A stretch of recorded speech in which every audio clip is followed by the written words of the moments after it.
Il est pile 9 heures à Bamako, bienvenue au journal.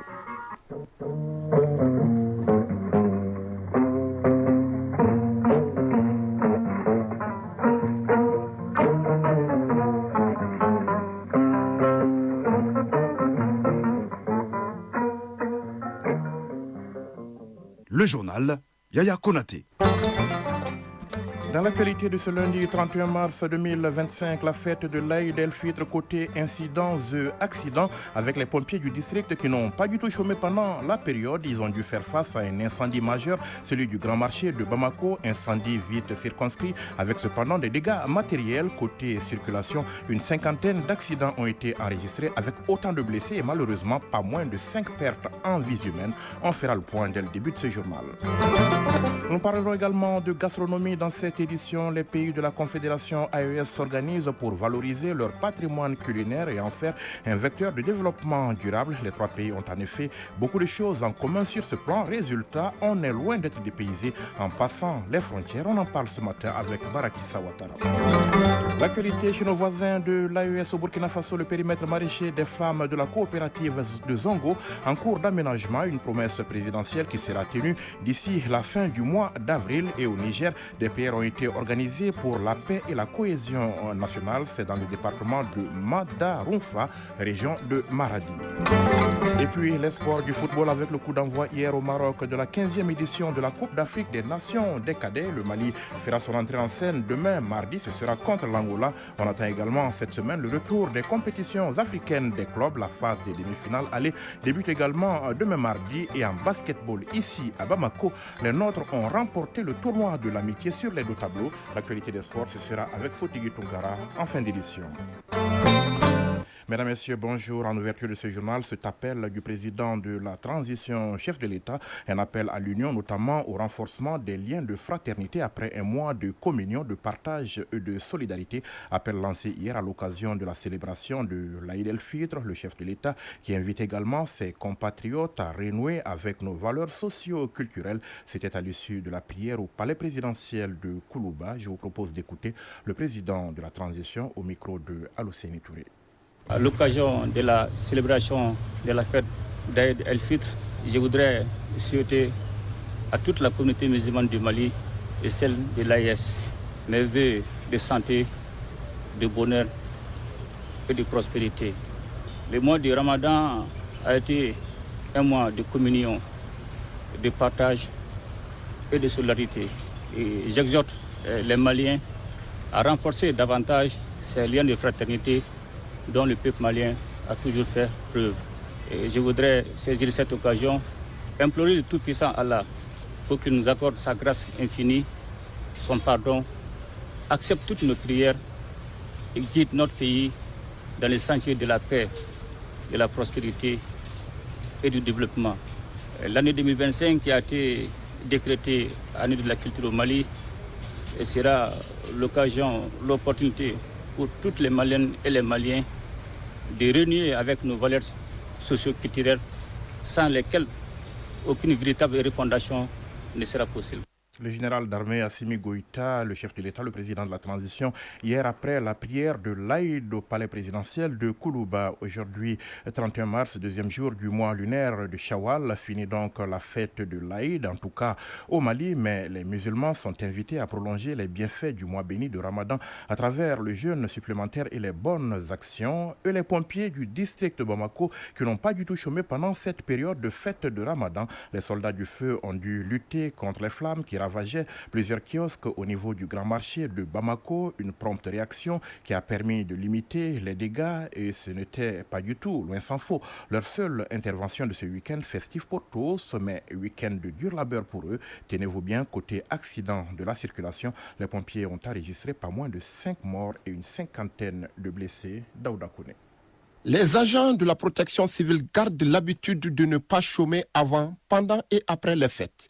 Ainsi, à la veille de cette fête de Ramadan, ils ont eu écho des signaux d'alerte provenant de la rue Sahel Vert au Grand Marché de Bamako.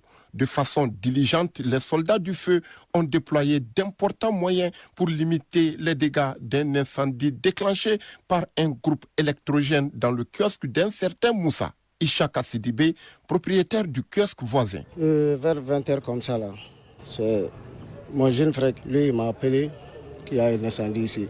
Colonel Adama Diatiki Diarra, directeur régional de la protection civile de Bamako. Dans la soirée, on a été sollicité pour un feu au niveau du marché aux roses. Quand vous dites marché aux roses, tout le monde est paniqué à Bamako. Donc au niveau de la protection civile, aussitôt, nous prenons des dispositions pour anticiper quand même les actions. Ça a été le cas. Le premier engin arrivé sur le lieu, quand même, nous a donné la situation générale. Mais vu la sensibilité du lieu, nous avons jugé nécessaire d'engager d'autres engins. Notamment, il y a eu 2 camions incendies, plus une citerne 20 000 litres, pour ravitailler les véhicules sur place, éviter la navette des ravitaillements. Donc le résultat, quand même, Dieu merci, il est positif parce que c'était 6 kiosques. Le feu s'est arrêté là-bas, il n'y a pas eu de propagation. Et le bilan, quand même, est lourd parce qu'il y a eu des dégâts matériels. La délégation de la Chambre de commerce et d'industrie du Mali, CECIM, qui était sur le lieu pour apporter la compassion de la fêtière, estime qu'il y a plus de peur que de mal. Boubacar Tandia, vice-président de la CECIM. Tout ce que nous pouvons dire, de faire attention, de voir quelles sont les mesures de sécurité avant de s'installer. Parce que c'est de l'argent qui est là. Il ne faut pas qu'on vienne comme ça, on met le groupe sans se rendre compte que le groupe fonctionne très bien ou le groupe n'est pas bon. Contrairement au bilan de l'intervention effectuée au Grand Marché, la protection civile de Bamako a enregistré des pertes en vie humaine au cours d'autres interventions. Colonel Adama Diatiki Diarra, directeur régional de la protection civile de Bamako. Plus de 50 accidents de circulation. Et plus de 5 feux. Mais parmi ces 5 feux, c'est le marché qui a été vraiment le feu qui a marqué beaucoup de personnes. Et par rapport aux accidents, encore une fois, le bilan quand même, il y a eu plus de 5 morts. Et c'est des motos et des adolescents encore. Parce que le plus âgé a 27 ans. Il y a eu plus de 50 blessés. Le colonel Diarra n'a pas manqué de rappeler que nous sommes dans une période de forte chaleur et qu'il faut consommer beaucoup d'eau et veiller sur les enfants ainsi que les personnes âgées. À 9h07, l'actualité hors de nos frontières, la République démocratique du Congo, les consultations initiées par le président Tshisekedi en vue de la formation d'un gouvernement d'union nationale reprennent ce lundi à Kinshasa. Une semaine après, l'opposition reste sur sa position et refuse toujours une telle proposition. De son côté, le régime estime que le gouvernement d'union nationale devrait permettre de faire face à l'agression du pays par le Rwanda qui soutient les rebelles du M23. Jusqu'ici, seuls des caciques de la majorité au pouvoir ont été consultés par le conseiller spécial du président en matière de sécurité, mais même au sein de la majorité, il y a débat sur la démarche et les objectifs. Certains veulent conserver leur place au sein du gouvernement alors que d'autres attendent une meilleure représentation au sein de la future équipe. Le Rwanda, après la rupture des relations diplomatiques avec la Belgique, Kigali a annoncé le 27 mars 2025 l'interdiction de toute forme de coopération, partenariat et financement avec les autorités belges et ses institutions pour les ONG, organisations religieuses ou fondations opérant au Rwanda. Une mesure à effet immédiat donc, avec le risque de perte de licence pour les organisations qui ne respecteront pas cette nouvelle directive. Les organisations concernées craignent l'impact sur leur opération. On ne s'attendait pas à ce que la rupture diplomatique touche la société civile, regrette le responsable d'une organisation partenaire de la coopération belge. La majorité de ces activités sont désormais suspendues dans l'attente de nouveaux fonds pour les reprendre. L'agence belge de développement Enabel prévoyait jusqu'en 2029 un budget de 95 millions d'euros dans les secteurs de la santé, de l'agriculture, de l'urbanisation et plus de 17 millions d'euros dans des projets sur la protection sociale.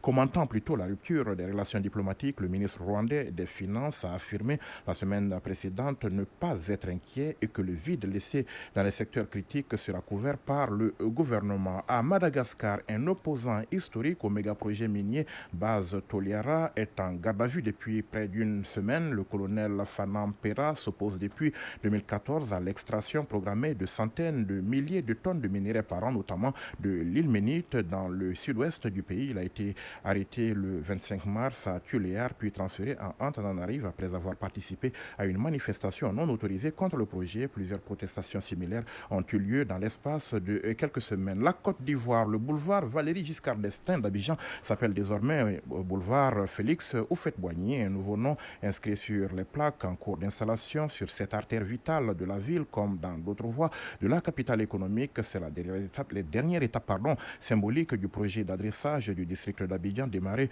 en 2017. Près de 400 plaques orange vif vont être posées sur les 8 km du boulevard. Objectif, afficher ce nouveau nom adopté donc depuis 2023. Au total, un peu plus de 14 000 voies rebaptisées au nom vont avoir des panneaux flambant neufs, orange pour les boulevards, vert pour les avenues, bleu pour les rues. Le guide suprême iranien, l'ayatollah Ali Khamenei, prévoit une riposte ferme de l'Iran si le pays est attaqué après des menaces du président américain Donald Trump en cas d'échec de la diplomatie sur la question du nucléaire. Il n'a fait aucune mention explicite à Donald Trump, mais son allocution apparaît comme une réponse aux menaces du président américain ces derniers jours. Il faut dire que les pays occidentaux soupçonnent depuis des décennies Téhéran de vouloir se doter de l'arme nucléaire. L'Iran rejette ces allégations et affirme que son programme n'existe qu'à des fins civiles, notamment pour l'énergie. Le pays avait conclu en 2015 un accord avec les membres permanents du Conseil de sécurité, et donc l'Allemagne pourra encadrer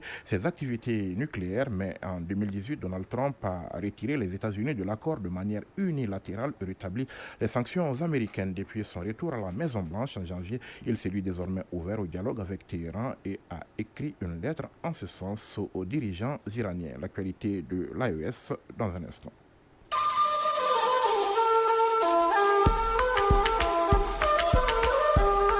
AES, actualité.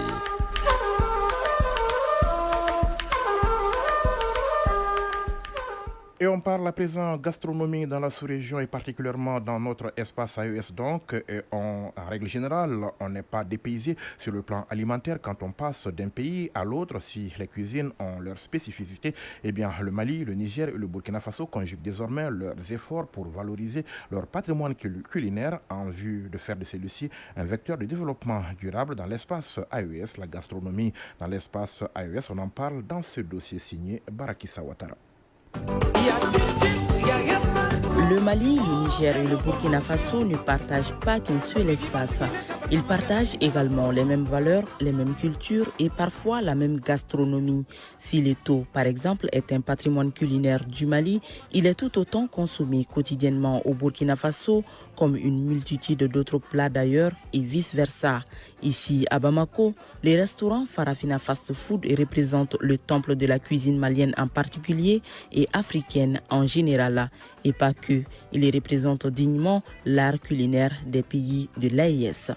Mimi Kounati, promotrice du restaurant 3F. Le thau, le couscous de mil qu'on appelle bachi chez nous, on prépare du laro.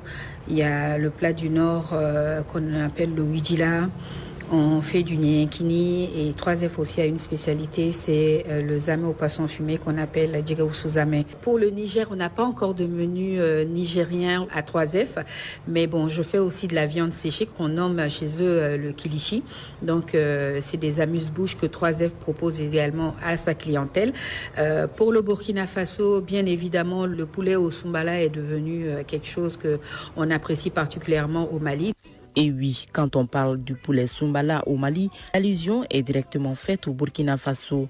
Dans ce restaurant burkinabé à la CI2000, on trouve une panoplie de plats du pays qui reflètent d'ailleurs ceux du Mali. Kéré Marie est restauratrice. Nous on fait le poulet au Soumbala, riz au Soumbala, au pentax.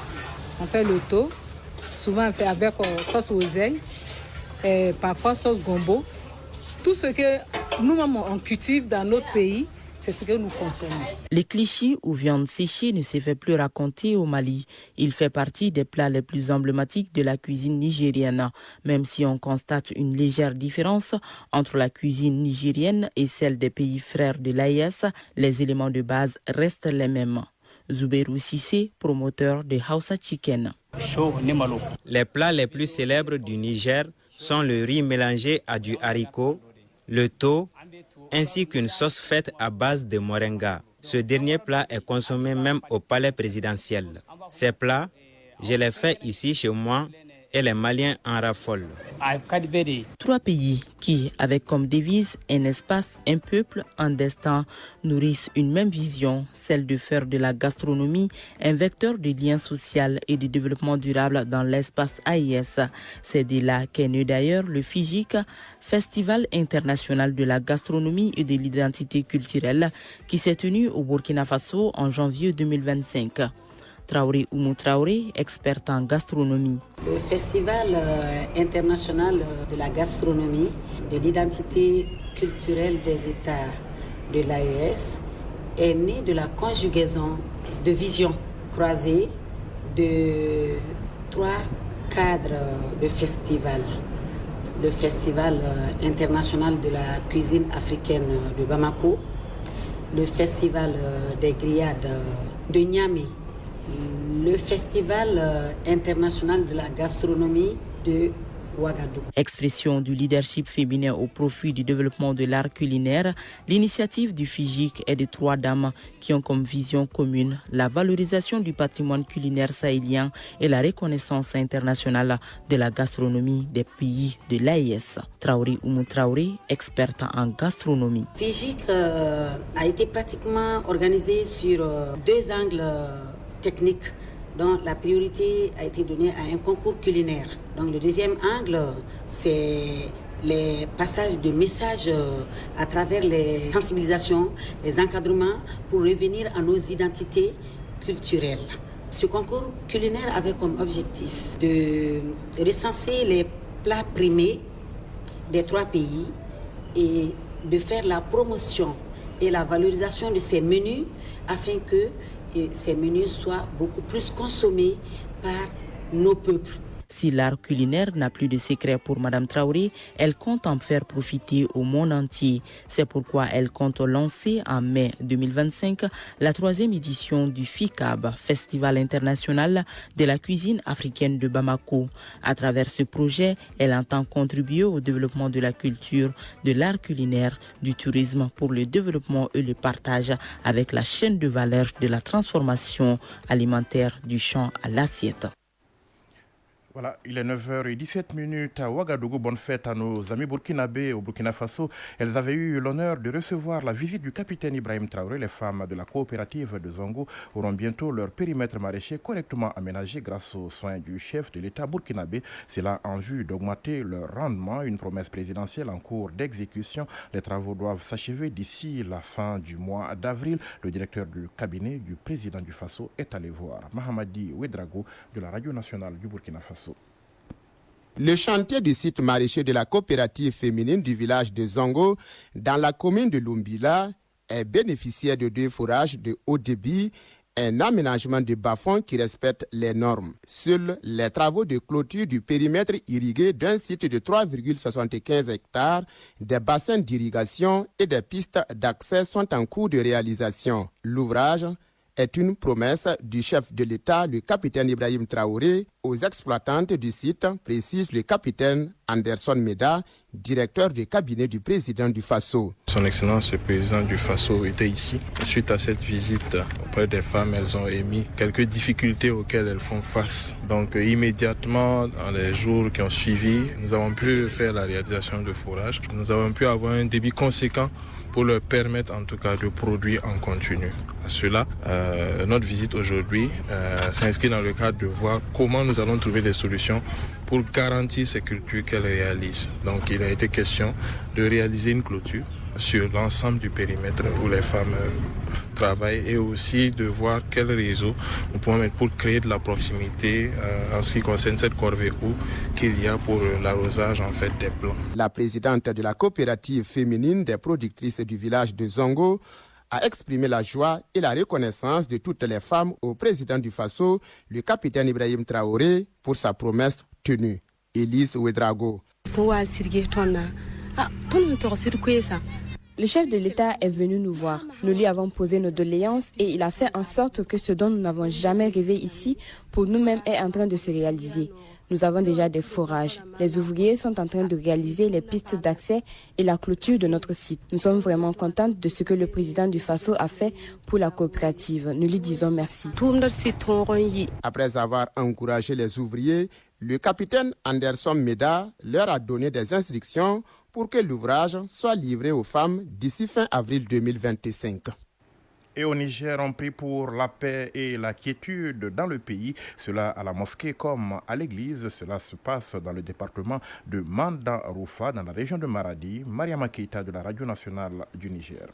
Présidé par le secrétaire général du département de Mandaroufa, Ibrahim Tourba, en compagnie des responsables départementaux, des forces de défense et de sécurité, des administrateurs délégués des communes du département de Mandaroufa et des représentants des services techniques, cette session de prière al-Qunut couplée à la lecture du Saint-Coran vise d'une part à implorer Dieu le clément, le miséricordieux, pour qu'il descende sa paix sur le Niger, et de l'autre à faire des invocations pour le repos des âmes des martyrs de Fambita dans le département de Tira.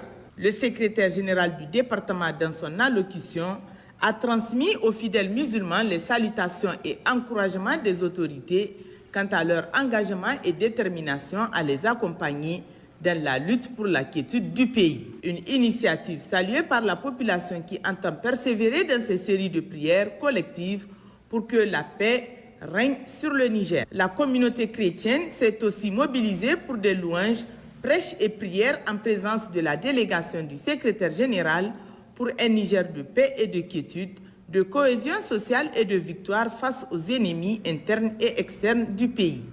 L'administrateur délégué de la commune, capitaine-major Hamidou Tankari, a salué cette union de prière de la communauté chrétienne qui se joint à celle musulmane conformément à l'appel des autorités du pays. La paix n'est pas un vain mot, a-t-il conclu. De ce fait, les prières doivent être intensifiées pour que le Niger retrouve cette paix tant chère aux autorités et au-delà à l'ensemble du peuple.